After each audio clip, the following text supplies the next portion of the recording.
KDB ನೂತನ ಕಟ್ಟಡ ಉದ್ಘಾಟನೆ ಇದು ನಮ್ಮ ಕೈಗಾರಿಕಾ ಪ್ರದೇಶ ಅಭಿವೃದ್ಧಿ ಮಂಡಳಿ ಕೆಡಿಬಿ ಇವು ಇಲ್ಲಿವರೆಗೆ ನಾವು ನಮ್ಮ ಖನಿಜ ಭವನದಲ್ಲಿ ಲೀಸ್ ಮೇಲೆ ಬಾಡಿಗೆ ಮೇಲೆ ಇದ್ವಿ. 2013ರಲ್ಲಿ ಅವಾಗ ದೇಶಪಾಂಡೆ ಸಾಹೇಬರು ಇಂಡಸ್ಟ್ರೀಸ್ ಮಿನಿಸ್ಟರ್ ಇದ್ದಾಗ ಇದನ್ನ ಪ್ರಾರಂಭ ಮಾಡಿದ್ರು. ಕಾರಣಾಂತರದಿಂದ ಬಹಳ ಡಿಲೇ ಆಗಿತ್ತು. ಡಿಲೇ ಆದ್ಮೇಲೆ ಒಂದು ದಿವಸ ನಾನು ಬಂದು ಅದನ್ನೆಲ್ಲ ಕಾಂಟ್ರಾಕ್ಟರ್ ಸಮಸ್ಯೆ ಇನ್ನುಳಿದೆಲ್ಲ ಸಮಸ್ಯೆಗಳನ್ನ ಬಗೆಹರಿಸಿ ಒಂದು ಸ್ಪೆಷಲ್ ಒಬ್ಬರನ್ನ ಇಂಜಿನಿಯರ್ನ ಇಂಜಿನಿಯರ್ ಡೆಡಿಕೇಟ್ ಆಗಿ ಹಾಕಿ ಇದನ್ನ ನಾವು ಕಂಪ್ಲೀಟ್ ಮಾಡಿ ಇವತ್ತು ಇಂಥ ಒಂದು ಸುಸಜ್ಜಿತವಾದಂಥ ಒಂದು ಒಳ್ಳೆ ಬಿಲ್ಡಿಂಗ್ ಇವತ್ತು ದಿವಸ ನಮ್ಮ ಮುಂದಿದೆ. ಇದು ಕೆಐಡಿಬಿ ಆಕ್ಟಿವಿಟೀಸ್ ಬಹಳ ವಿಸ್ತಾರಗೊಂಡಿದೆ. ಕೆಐಡಿಬಿ ನಿಮ್ಗೆ ಗೊತ್ತಿದೆ, ರಾಜ್ಯಾದ್ಯಂತ ಇವತ್ತು ದಿವಸ ಇರುತ್ತೆ. ಹೀಗಾಗಿ ಅವರಿಗೆ ಇಲ್ಲಿ ಕೆಲಸ ಮಾಡಲಿಕ್ಕೆ ಎಲ್ಲ ಕೂಡ ಅನುಕೂಲ ಆಗ್ತದೆ.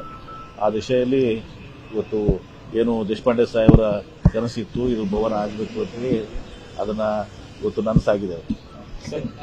ಇದು ಯಾವ ರೀತಿ ಆಗಬೇಕಾಗುತ್ತೆ? ಇದು ಹೆಡ್ ಆಫೀಸ್ ಅಥವಾ ಕೆಡಿಬಿ ಹೆಡ್ ಆಫೀಸ್ನೇ. ಇದು ಇಲ್ಲಿವರೆಗೆ ಖನಿಜ ಭವನದಲ್ಲಿತ್ತು.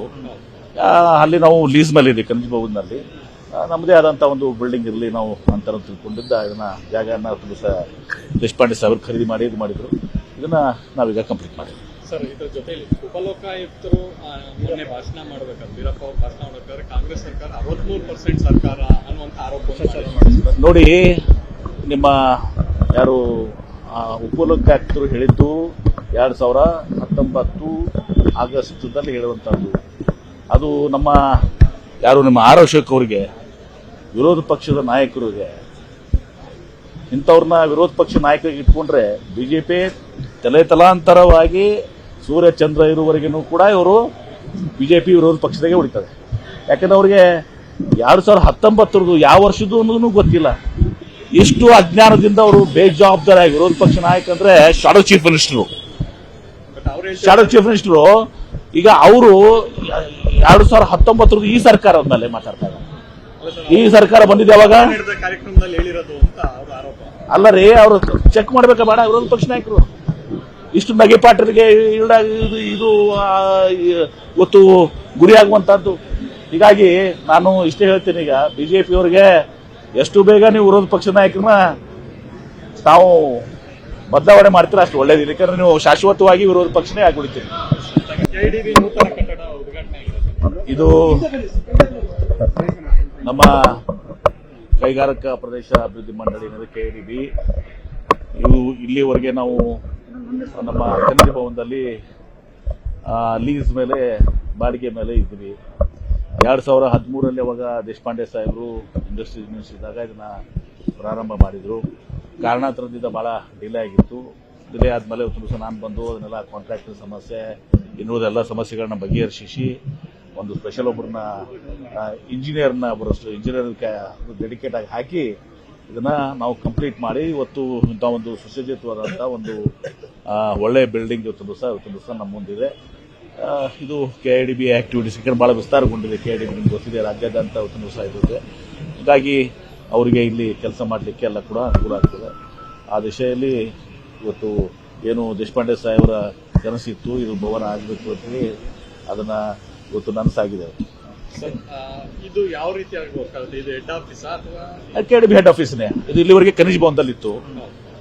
ಅಲ್ಲಿ ನಾವು ಲೀಸ್ ಮೇಲೆ ಇದೆ. ಖನಿಜ ಭವನದಲ್ಲಿ ನಮ್ಮದೇ ಆದಂಥ ಒಂದು ಬಿಲ್ಡಿಂಗ್ ಇರಲಿ ನಾವು ಅಂತ ತಿಳ್ಕೊಂಡಿದ್ದ ಇದನ್ನ ಜಾಗನ ದಿವಸ ದೇಶಪಾಂಡೆ ಸಾಹೇಬರು ಖರೀದಿ ಮಾಡಿ ಇದು ಮಾಡಿದ್ರು.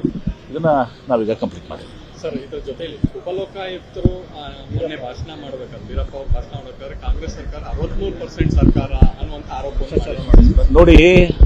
ನಿಮ್ಮ ಯಾರು ಉಪಲೋಕಾಯುಕ್ತರು ಹೇಳಿದ್ದು 2019 ಆಗಸ್ಟ್ದಲ್ಲಿ ಹೇಳುವಂಥದ್ದು.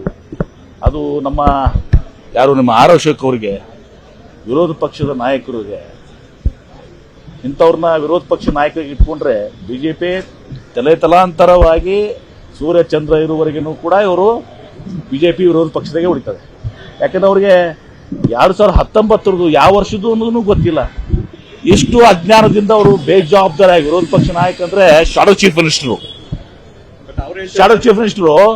ಈಗ ಅವರು 2019 ಈ ಸರ್ಕಾರದ ಮೇಲೆ ಮಾತಾಡ್ತಾ ಇದ್ದಾರೆ. ಈ ಸರ್ಕಾರ ಬಂದಿದೆ ಯಾವಾಗ? ಕಾರ್ಯಕ್ರಮದಲ್ಲಿ ಹೇಳಿರೋದು ಅಂತ ಅವರ ಆರೋಪ. ಅಲ್ಲ ರೀ, ಅವರು ಚೆಕ್ ಮಾಡ್ಬೇಕಾ ಬೇಡ? ವಿರೋಧ ಪಕ್ಷ ನಾಯಕರು ಇಷ್ಟು ನಗೆಪಾಟರಿಗೆ ಇದು ಇವತ್ತು ಗುರಿಯಾಗುವಂತಹದ್ದು. ಹೀಗಾಗಿ ನಾನು ಇಷ್ಟೇ ಹೇಳ್ತೀನಿ, ಈಗ ಬಿಜೆಪಿಯವರಿಗೆ ಎಷ್ಟು ಬೇಗ ನೀವು ವಿರೋಧ ಪಕ್ಷ ನಾಯಕರನ್ನ ತಾವು ಬದಲಾವಣೆ ಮಾಡ್ತೀರಾ ಅಷ್ಟು ಒಳ್ಳೇದಿಲ್ಲ. ಯಾಕಂದ್ರೆ ನೀವು ಶಾಶ್ವತವಾಗಿ ವಿರೋಧ ಪಕ್ಷನೇ ಆಗ್ಬಿಡ್ತೀರಿ. ನಿರ್ಭೀತ, ನಿಷ್ಪಕ್ಷಪಾತ, ವಿಶ್ವಾಸಾರ್ಹ ಸುದ್ದಿಗಳಿಗೆ ಮತ್ತೊಂದು ಹೆಸರಾಗಿರುವಂತ ನ್ಯೂಸ್ 18 ಕನ್ನಡ ಈಗ ಆಪ್ನಲ್ಲೂ ಲಭ್ಯವಿದೆ. ದಯವಿಟ್ಟು ಇಲ್ಲಿರುವಂತ QR ಕೋಡ್ ಸ್ಕ್ಯಾನ್ ಮಾಡಿಕೊಂಡು ಆಪ್ ಡೌನ್ಲೋಡ್ ಮಾಡೋದಕ್ಕೆ ಮರಿಬೇಡಿ. ನಿಮ್ಮ ಬೆಂಬಲ ಹೀಗೆ ಸದಾ ನಮ್ಮೊಂದಿಗಿರಲಿ. ಧನ್ಯವಾದ.